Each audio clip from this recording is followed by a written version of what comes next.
আমি মানি না, আমি মানি না।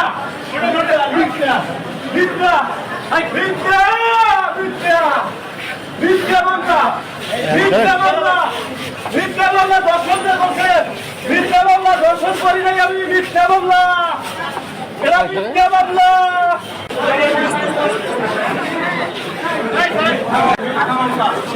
আমরা যা করলাম মিথ্যা মামলা, মিথ্যা মামলা, এরা মিথ্যা মামলা, মিথ্যা মামলা, মিথ্যা মামলা দর্শন করি না, মিথ্যা মামলা, মিথ্যা রাইজি, মিথ্যা মামলা দর্শন করি না, মিথ্যা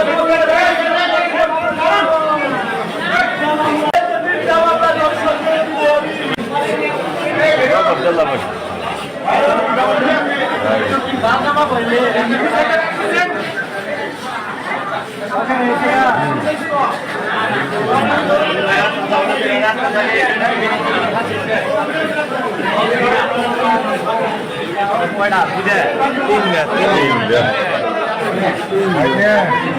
লিখি ধরছে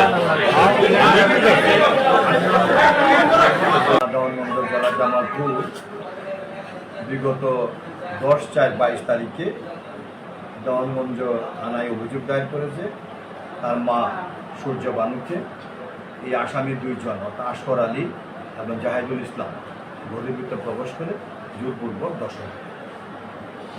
পরবর্তী সময়ে মোকদ্দমাটা তদন্তকারী কর্মকর্তা চার্জশিট দাখিল করে মোকদ্দমাটা প্রমাণের জন্য বিজ্ঞ ট্রাইব্যুনাল আদালতে প্রেরণ করা হয়। বিজ্ঞ ট্রাইব্যুনাল আদালত প্রেরণ হলে মামলা চার্জ গঠন করা হয়। চার্জের পরে আমরা রাষ্ট্রপক্ষ PW1 থেকে PW6 পর্যন্ত 6 জন সাক্ষী বিজ্ঞ আদালতে আমরা উপস্থাপন করি এবং আসামি পক্ষ 6 জন সাক্ষীকে জেরা করি।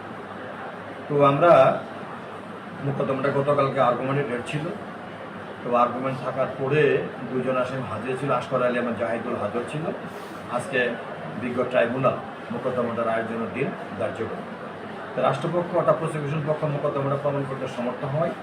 বিজ্ঞ আদালত আজকে 10/8/2026 তারিখে আসামি আসফর আলী এবং জাহিদুল ইসলামকে দোষী সাব্যস্ত করে নারী ও শিশু নির্যাতন দমন আইনের 9-3 ধারা মোতাবেক সর্বোচ্চ মৃত্যুদণ্ডের আদেশ প্রদান করে এবং প্রত্যেক আসামিকে 1 লক্ষ টাকা জরিমানার আদেশ প্রদান করা হয়।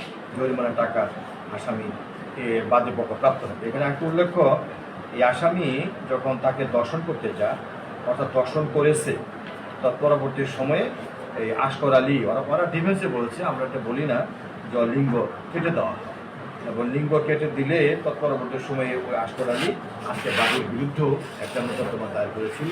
ওই মোকদ্দমা বর্তমানে চলমান আছে। আজকে এই পর্যন্তই ছিল মোকদ্দমাটার অবস্থান। ধন্যবাদ।